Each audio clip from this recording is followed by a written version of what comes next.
Welcome everyone back to SALT Talks. My name is John Darcy. I'm the managing director of SALT, which as many of you know is a global thought leadership forum and networking platform at the intersection of finance, technology, and geopolitics. SALT Talks are a series of digital interviews that we've been doing during this work from home period to provide our audience a window into the minds of subject matter experts and to provide a platform for big important ideas the same way we do at our global SALT conferences, which some of you have attended in Las Vegas, Abu Dhabi, and Singapore.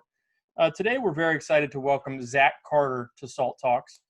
And Zach is a senior reporter at HuffPost, but most topically today, and the impetus for him coming on the SALT Talk today, is that he's the author of a fantastic new book called The Price of Peace, Money, Democracy, and the Life of John Maynard Keynes. In addition to being the author of that book, he's a frequent guest on television and radio, and his work has appeared in the Washington Post, the New Republic, The Nation, and the American Prospect, among other outlets. He began his career at SNL Financial, which is now a division of S&P Global. He was a banking reporter there during the 2008 financial crisis, and he had a feature story called Swiped, Banks, Merchants, and Why Washington Doesn't Work for You, which was included in the Columbia Journalism Review's compilation of best financial or business writing for 2012. Anthony got a hold of Zach's book and read it a couple weeks ago and reached out to Zach, who graciously agreed to join us. And I think we're in for a fascinating intellectual discussion today about John Maynard Keynes, the ideas that he espoused, and how his life affects our lives today. So Zach, thanks so much for joining us. I'm going to turn it over to you and Anthony for the interview. All right. Well, Zach, I appreciate you being on with us. I mean, the great irony of this talk is it was preceded by a great endorsement of your book by Jerome Powell. Like, he probably didn't exactly say it was your book, but he's basically espousing Keynesian economics for the last hour and a half on CNBC. And so I want to hold the book up because I know you've got it behind you, Zach, but this is the book, Money, Democracy, and the Life of John Maynard Keynes, The Price of Peace. Zach, is a fascinating book. I guess for our listeners and viewers, I'd like you to tell us a little bit about your background. You told me it took you 4.5 years to write the book. Why did you want to write the book? And then we'll talk a little bit about Professor Keynes and how we are still living with his legacy. So as John mentioned there, I used to be a banking reporter at a trade publication called SNL Financial that is now part of S&P Global. And I was there, frankly, I was not terribly excited to have this job in 2006. I thought the idea of being a journalist covering banking from a place in Central Virginia was not the most exciting job you could have. But I learned an awful lot about how the financial system works over the course of that enterprise. And of course, in 2008, the financial system essentially collapsed. And in that moment, everything that I had been told about how markets were supposed to work, about how supply and demand was supposed to, reach an equilibrium, seemed to fall apart. And people who had been telling me that supply and demand would always reach a prosperous equilibrium started reaching for the government, for very large infusions of cash to save the financial system. And frankly, to be clear, I think if you had not saved the financial system in 2008, we would not be living in the United States of America today. The collapse would have been absolutely catastrophic.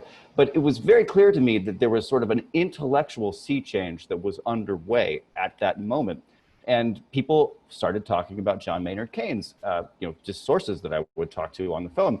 And these people did not talk about John Maynard Keynes a year, 18 months prior to the crash. And so I went and started reading John Maynard Keynes. As an undergraduate, I studied philosophy, I studied politics, I did not study economics. So I learned economics sort of on the job as a banking reporter from people in the financial system. And frankly, I think that's a good way to learn economics because the financial practitioners, the people who are actually doing it every day, economists are sort of one step removed from what's actually going on in the world. That can be a valuable sort of perspective, but particularly in the crash, watching the way people change their minds about something. I mean, in politics, I've been covering politics for several years since, people almost never change their minds. But in the financial crisis, you could see people in the markets change their minds about the way they believed the world worked. And so I started reading John Maynard Keynes. And the first book I tried to read was The General Theory of Employment, Interest, and Money, which is a terrible, terrible book to read. It is just written like it's like a pretzel covered in thorns. It's awful. And so I got a couple chapters in and I just said, I'm going to try something else. And I tried The Economic Consequences of the Peace. And that book is like, it's just like reading a big stick of butter. It's just beautiful. It's wonderful, wonderful read. It's much more consistent with Keynes's broader body of work and his writing style than the general theory is. And I realized reading that book, there's a lot more going on here than just dollars and deficits and money and numbers. There's a whole social theory. There's a whole idea, not only of what a national economy is supposed to look like, but what international cooperation is supposed to look like. And economic policy wasn't this sort of like technical, mathematical thing.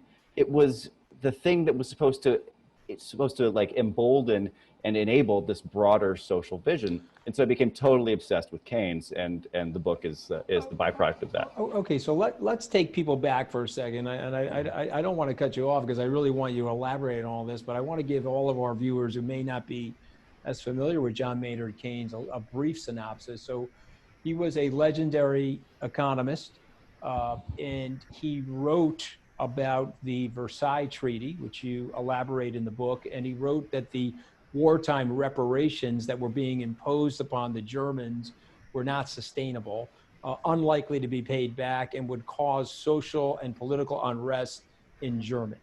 And so that was a big hullabaloo in the West because they were trying to extract damages from the aggressor, Germany, in the First World War.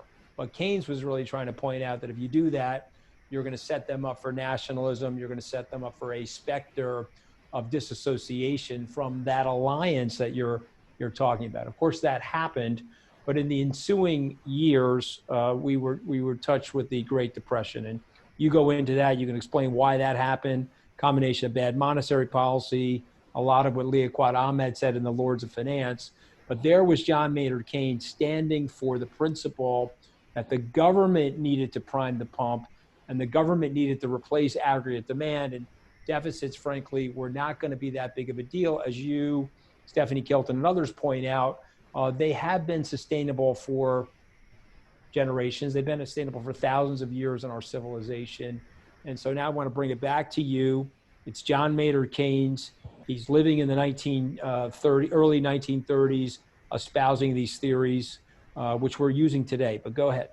Well, just remember, he eventually comes to support deficit spending. But in 1919, when he's seen the Treaty of Versailles and been horrified by it, he's still a very conventional 19th century kind of economist. He thinks that they need to do widespread debt relief in order to allow markets to sort of work their magic, that supply and demand will come into equilibrium, and there will be a prosperous sort of natural kind of outgrowth of the post-war world, but only if these terrible war debts and the reparations that are assigned to Germany at the end of the war are eliminated. He thinks these things are just they're just unpayable. So he's not this sort of revolutionary economic thinker at the beginning of his career, and he makes his career in large part pursuing this particular social vision. He thinks there is this world of international harmony and cooperation. I think it's largely kind of a naive view of the way the late 19th and early 20th century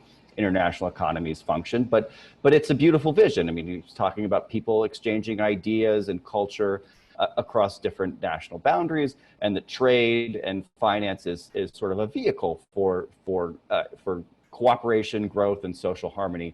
It's a way to eliminate war in particular. And so he loses that key political battle in 1919. He does not succeed in eliminating war debts or reparations from the Treaty of Versailles, and he basically loses every single political battle that he fights, particularly in Britain, from 1919 until about 1941.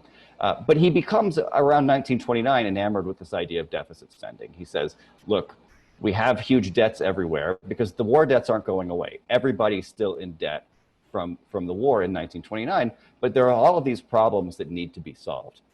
And so before he has this very sophisticated economic theory that he develops in the general theory in 1936, he just recognizes there's a political necessity for rebuilding to occur. governments just have to start doing things because the private market is not doing anything. And if nobody does anything, the economy is not happening.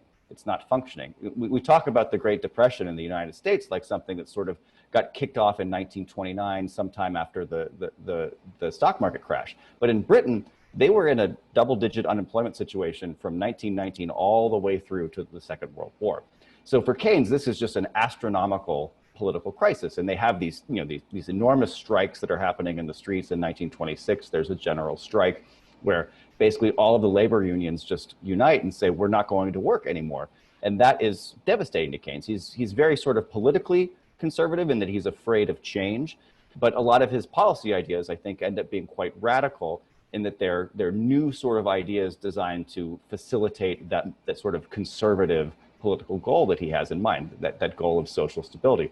So eventually we get to the 30s and he starts talking about deficits, sort of by necessity, like everybody's in debt and we've got to do something, so let's go for it. So let's talk a little bit about that conservatism that you're mentioning, because as you point out in the book, a lot of the conservative economists were ridiculing him. You mentioned Ludwig von Mises and Economica, I believe was the publication, just lighting him up about these non-classical theories of economics. And there are many conservatives that tune into these podcasts and are listening, and they have this feeling, this sort of Adam Smith laissez-faire feeling, except it's a little bit like Mike Tyson's act. Everybody has a plan until they get punched in the face, and then everybody goes hard left and starts massive deficit spending. So I want you to put at ease the conservatives that are listening in on this and explain to them why their theories are wrong and why John Maynard Keynes is right.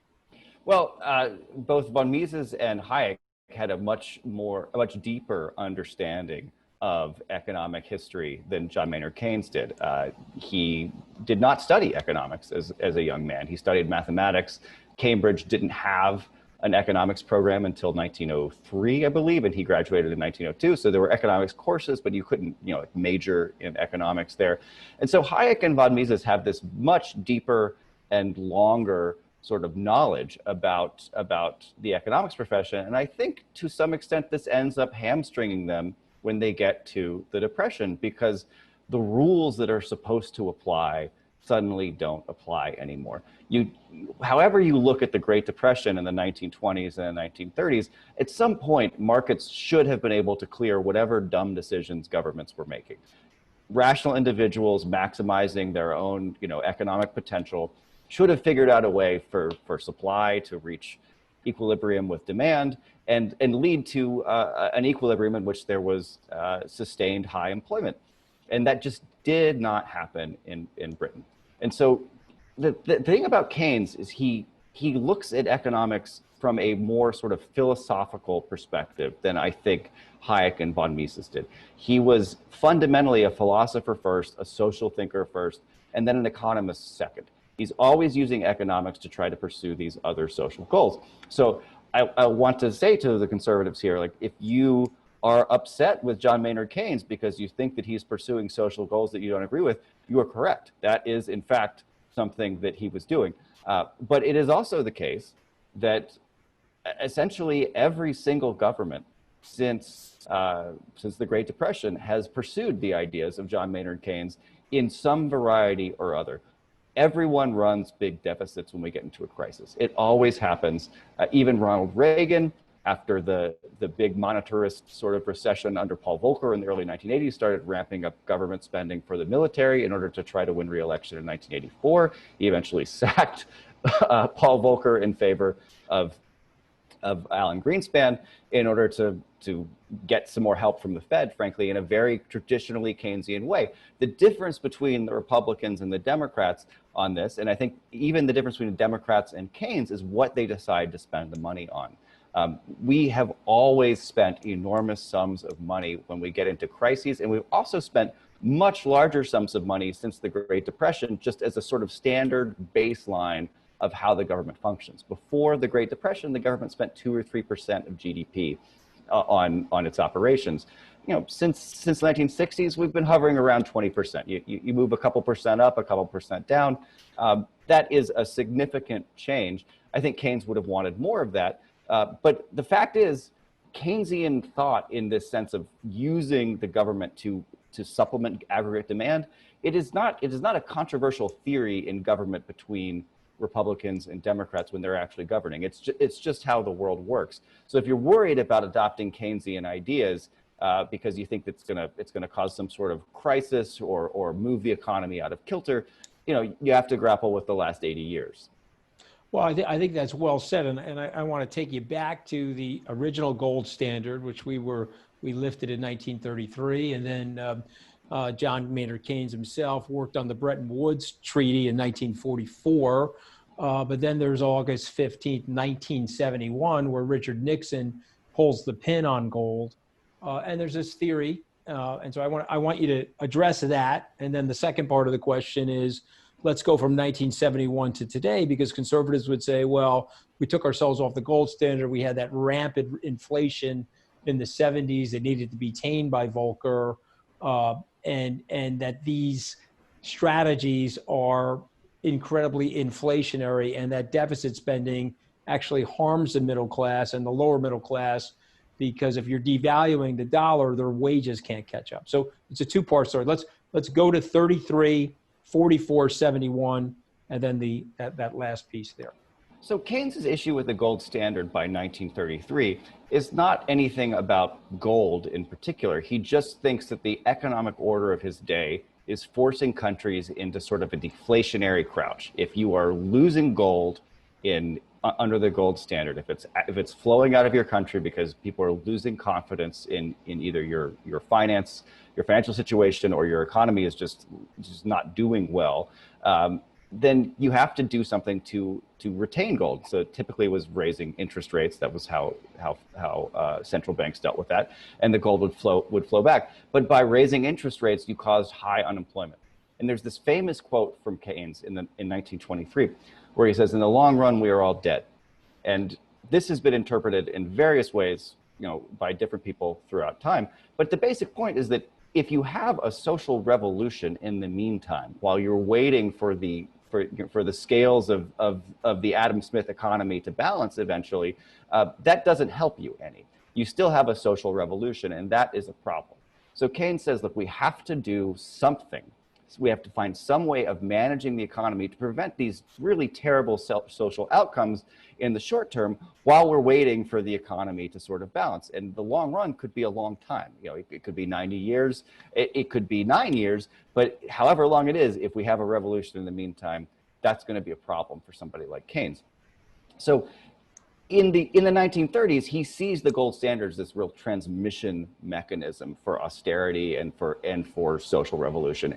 As one country sort of has a run on its currency, it sort of backs down and gets into this crouch, and it never really works. The deflationary positions the strategies don't actually prevent the financial crises from going full bore and from wrecking these currencies. So country after country keeps going off the gold standard, but they do that as one country has a problem, and then investors look to other countries and say, well, who's the next weakest thing? I think people who lived through 2008 and saw people looking from bank to bank, from Lehman to Morgan Stanley, that sort of thing, understand that kind of thinking that happens among investors.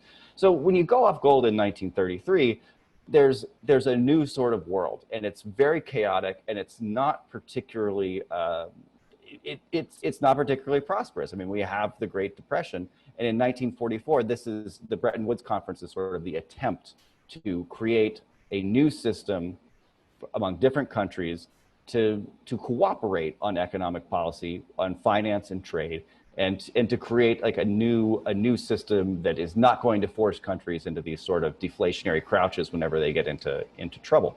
It sort of works, it sort of doesn't, but in 1971, the United States blows it up. And, look, the inflation era of the 1960s and 1970s, there's a reason why people are, critical of Keynesian economics at this point in time.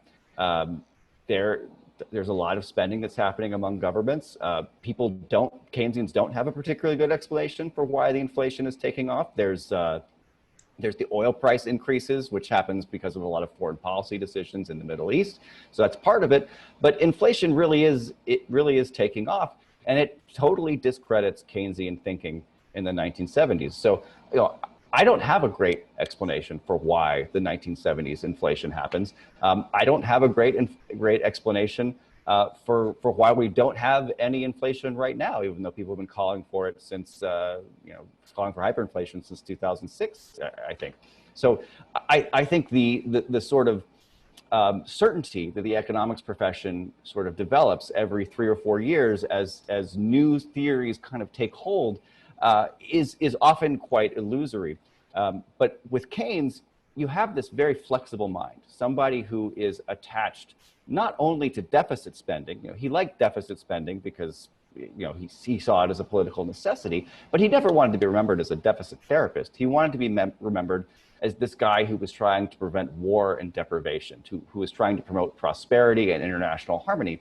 And the tactics that he was willing to use, the sort of improvisational attitude that he had towards economics, I think is an unusual spirit within the profession. He didn't claim to have this deep knowledge about the way the world works on some, deep down in the ether of reality, right? He was someone who was willing to change his mind when circumstances changed. Well, there's an extension of Keynesianism now called modern monetary theory. Your friend Stephanie Kilton will be doing a SALT talk with us next week on her book, The Deficit Myth. I know you're going to be with her tomorrow, and we should publicize that. It'll be tomorrow. The bookstore Politics and Prose, one of my favorite bookstores, is hosting a podcast with the two of you. And what time is that going to be, Zach? 7 p.m. Eastern 7 p.m. time. Politics and Prose, phenomenal bookstore in Washington, D.C.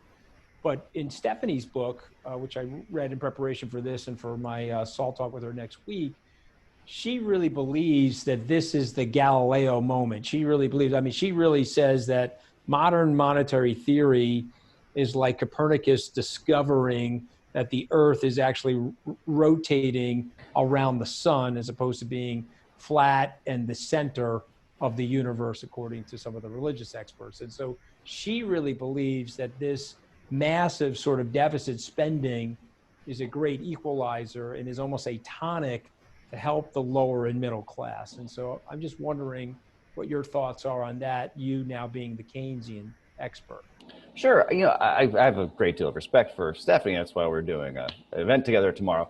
But the big shift that she's talking about is the focus on real resources, the actual productive capacity in the economy.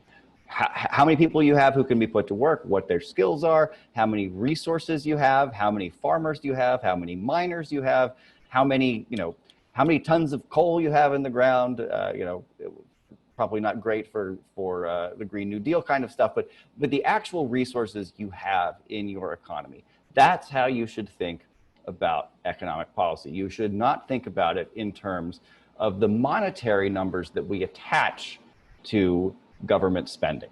So the numbers that we talk about when we talk about debt and deficits and whether or not we can afford things, her point is just that, I don't think I'm putting words into her mouth here because I've talked to her many times, but her point is that, if we have the stuff, if we can actually do it, then we can afford it. The amounts that we have on our ledgers and on our accounting books, those may not be irrelevant, but they're not important to the question of whether or not we can afford to do something. And I think that's an important point. And frankly, I think it goes all the way back to Keynes. He has this very important essay that comes out in 1941, I believe, maybe 1940, called How to Pay for the War. And it's about how the British government is going to deal with these massive, massive expenses that are going to be required by World War II. And he basically says, look, this is about mobilizing our resources. Every other question that we have is about what kind of society we want to live in after those resources are mobilized. Do we want to sell debt so that the investor class makes a lot of money and becomes wealthy and gets interest payments hereafter?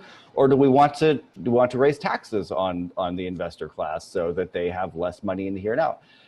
The point is that these questions end up being about distribution ultimately, that scarcity of resources which is sort of the basic underlying premise of economics, certainly in the Austrian tradition, but really throughout much of the Anglo-Saxon tradition as well, is maybe not the real problem. The real problem may be about distribution. And I think Stephanie has really keyed into something important there. And I think that's really, honestly, when the MMT people start talking about sophisticated Federal Reserve operations and the relationship between the Fed and Treasury, there are moments when they lose me. I get lost. It's very technical and complicated. But I think the basic point that scarcity is not the key factor, and that the monetary numbers about deficits are not what matters. It's real resources in the economy. That strikes me as correct, and it seems to me to flow directly out of John Maynard Keynes. Well, she certainly makes that case in her book, and we'll address that next week, and I appreciate you bringing it up. I guess what often happens to me, Zach, with clients, I'm out making a presentation, somebody raises their hand and says, hey, are you worried about the deficits? Are you worried about the long-term accumulation of deficits? And, again, conservatives, von Mises, others, what would they say? They would say, well, the deficits have a tendency to crowd out. You have interest payments on the budget that are going towards those. And then governments have to monetize that debt in some way. Let's look at our own government for a second. In 1971, $35 an ounce for gold. Today, it's $1,700 an ounce for gold. A conservative economist would make the case that our money was devalued by 98% over that 2-generational period of time. Totally fine for people that have assets, because the assets denominated in dollars, they go up in value. That $1 million beach house is now $10 million. But again, for people that have wages, and I saw this in the 2016 campaign, when I was campaigning with then candidate Trump, we had people really struggling. And I remember being on the campaign plane, I did an analysis of what my dad was a blue collar worker, he was a crane operator, he was an hourly worker in a union. And I did the calculation for then Mr. Trump. I looked over and I said, see, if my dad in 1976, if he was doing the same job, same union, 2016, his wages are down 26.5%. So it's a broad question, but do deficits matter? Are they going to come back to haunt us? Are they impairing the ability for middle-class people to get ahead? Is it hurting their wages? And what do you say about their grandchildren? Well, I think deficits can matter. Certainly, if you believe Stephanie, there's a certain point at which all of the resources in society are mobilized, and there's just nothing more to produce. And so at that point, you start seeing inflation.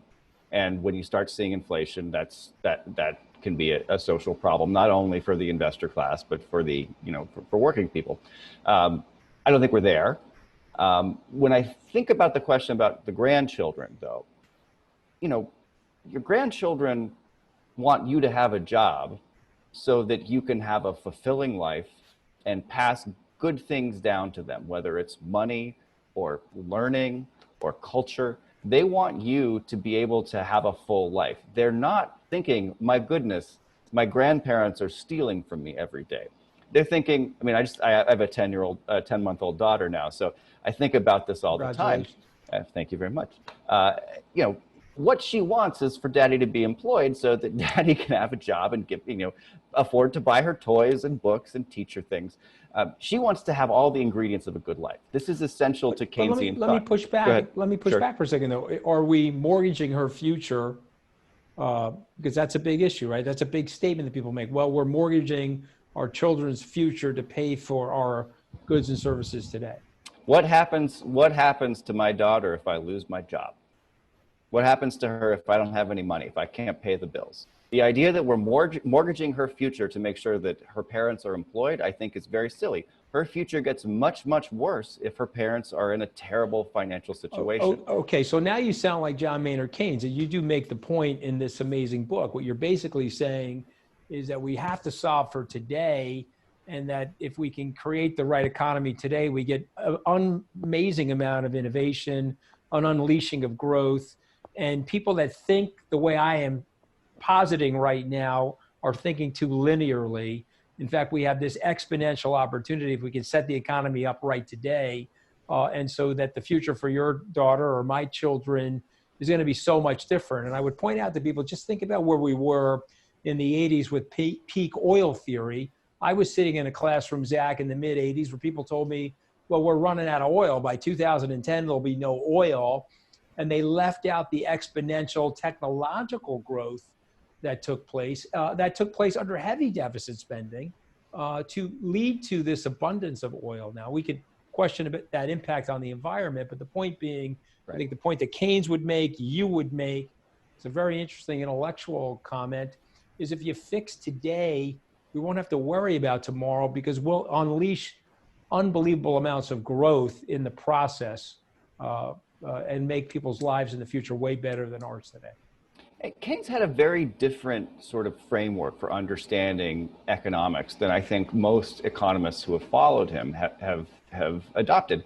His view is that it's not scarcity of resources that dominates our condition as human beings, it's uncertainty about the future.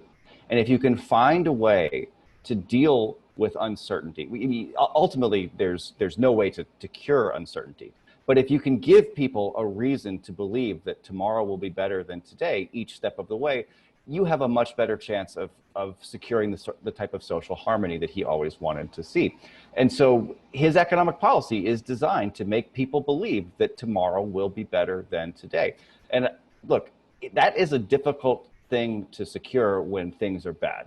I know that right now we've got the pandemic, we've got unrest in pretty much every single American city. But Keynes lived through this too. He lived through the First World War, the Great Depression, the Second World War. Those were catastrophic things.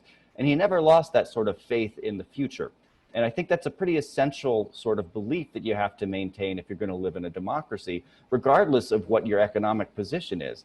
And so, whether you're an Austrian or a Keynesian, that sort of faith in the ability for people to solve problems collectively, I think is a pretty essential way of understanding the world. I think it's very well said. Before I turn it over to John Darcy, I have one more question. And when I read this in your book, I was like, okay, this is fascinating. I'd like you to explain this to our viewers and listeners. Keynes really felt that it wasn't normal for human beings to be on a trajectory of peace and prosperity. He felt that they needed a political system to help guide that, and we needed, as a culture and sociologically, mechanisms in the political system to further that. I was wondering if you could elaborate on that and explain that to our viewers. Sure. One of the lessons of the general theory, it's not just about deficits and debt, as we've been discussing this entire event. He thinks that society is kind of, if you don't have political leadership, they kind of tend towards not only, you can call it an equilibrium, but it's a socially dysfunctional equilibrium where you have high unemployment. And if you take a step back from the economic language, what he means is there's a lot of social unrest. There is not, you have social breakdown. So you need some sort of political leadership in order to sustain the idea of harmony in politics. And he gets this from being a political philosopher, frankly. He's not just a guy who wakes up one day and reads Adam Smith and thinks, okay, let me start, moving some equations around. He's very, very steeped in Enlightenment liberalism and in these basic ideas of what makes people function, what makes society healthy. And one of the guys he likes a lot is Edmund Burke. And he thinks Edmund Burke's ideas about social stability are really important. He disagrees with Burke on whether or not democracy is sort of fuel for social instability. He thinks that Burke, maybe there's something there, but so far he says, democracy has not embarrassed itself on its trial. So he believes that people can come together to solve problems, but he does believe that somebody has to do the solving of the problems, and that is political leadership. And without political leadership, you not only have all the social unrest, you can't have things like markets. They need some sort of political foundation to exist at all. So people can disagree and dispute, what rules we want to have when we create these markets, but they are fundamentally a product of the state itself. And the state, there's a lot to discuss here, but he has a fairly benign view of the state. He sees it as sort of an expression of the democratic will, much like the philosopher Jean-Jacques Rousseau did. So he believes that this is the only way for people to come together and sort of express their beliefs about how they want to be governed is through the government. And he believes that markets and all of the economic sort of underpinnings of society that we take for granted are actually sort of byproducts of the state itself. So that means ultimately that governance and that intervention in the markets is inevitable. And the question is what kind of interventions we want to have, and people have been disputing that ever since. Well, listen, it's fascinating, and I think it's just a reminder to people. I'll take them back to their 8th grade social studies. Solon, who invented democracy in Athens, he basically went to the other aristocrats and said, hey, if we're not careful here, there's going to be a rebellion and an uprising. We need to figure out a way to include all people of economic strata. It was men at that time. Now it's all people in this great, wonderful diversity. We have to include everybody. And so we have to try to make the system as fair as possible. Otherwise, there'll be just haves and have-nots, Zach. We don't want that. And I think that's one of the reasons why we're faced with issues of populism and nationalism now. But you wrote an amazing book. I want to turn it over to John for some questions from the audience, if you have a couple more minutes for us. But I want to hold the book up again. It's amazing, available on Amazon and other places. I like buying my books from the local bookstore. I just try to help out the community. But this is a great book, Zach. John, do you have questions for Zach Carter? Yeah, we have several audience questions, and Zach, thanks again for joining us. The first one pertains to politics in the United States. You know, the Republican Party has sort of become known as the party that's concerned about deficit spending more so than the Democratic Party. We talk about increases in deficit spending being a left-leaning policy, but if you really look historically, conservative presidents like Nixon, Reagan, and Bush have been the ones that have ballooned U.S. deficits, while Clinton was the one who balanced the budget. And President Obama, now in hindsight, it appears that his lack of spending post the 2008 crisis, constrained the acceleration of the recovery.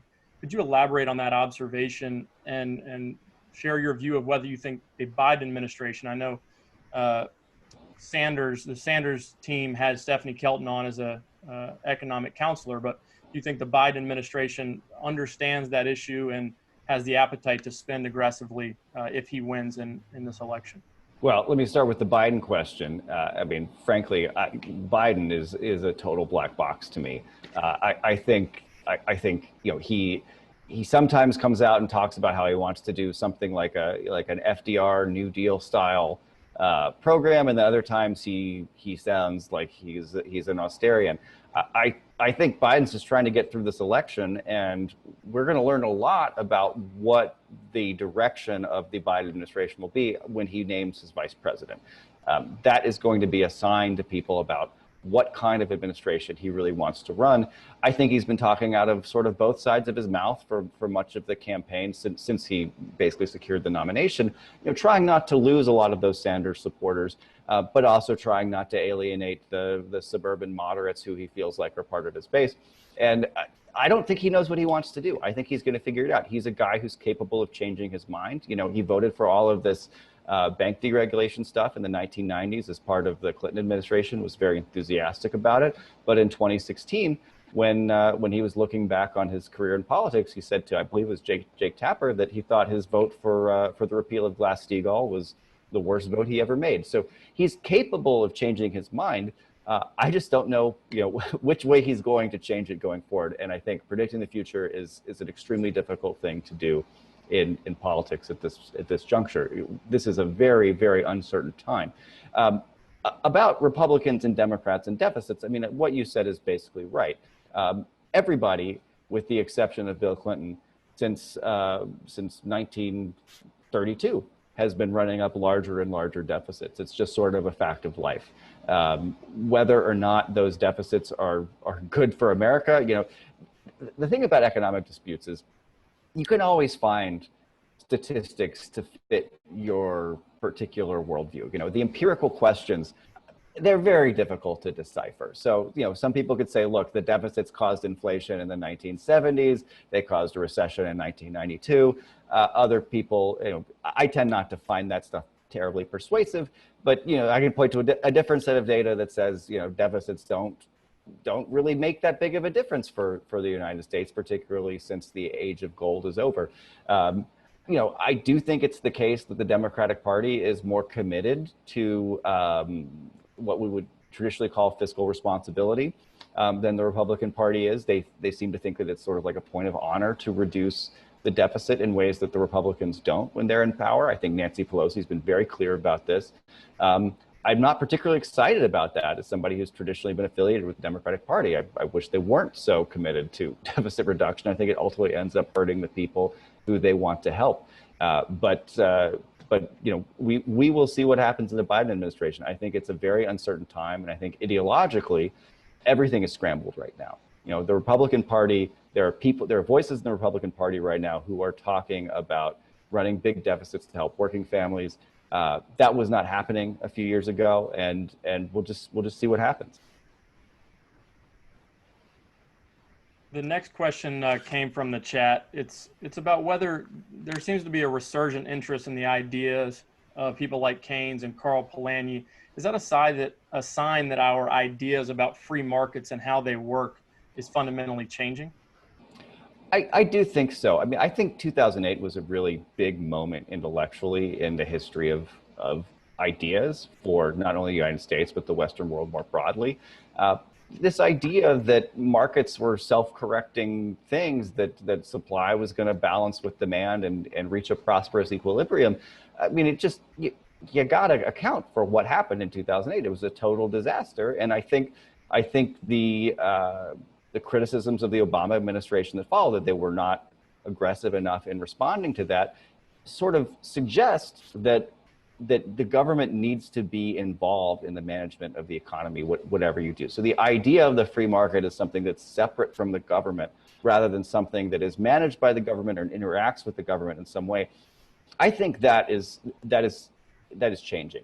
We do not really accept the sort of Milton Friedman idea that there's a free market that exists out there in sort of the state of nature, and the government moves in after the fact and sort of intervenes across it. I think that has changed, but it doesn't necessarily, just accepting that difference doesn't actually help you decide what the policies are that need to be made in that reality. So, people like me who are deeply concerned about economic inequality are going to advise, a different set of policies than people who are concerned about other factors. But that gets us to a basic political struggle. It's not necessarily, you can't just say, look, the equations add up this way. This is what the numbers say. You have to actually start talking about values and beliefs. And that is what democracy is for. I have one final thought as I plug your book one more time. Zach's book is The Price of Peace, Money, Democracy, and the Life of John Maynard Keynes. I had a chance to read it as well. It's fantastic. What's your next book going to be about, Zach? I have got to keep that under wraps.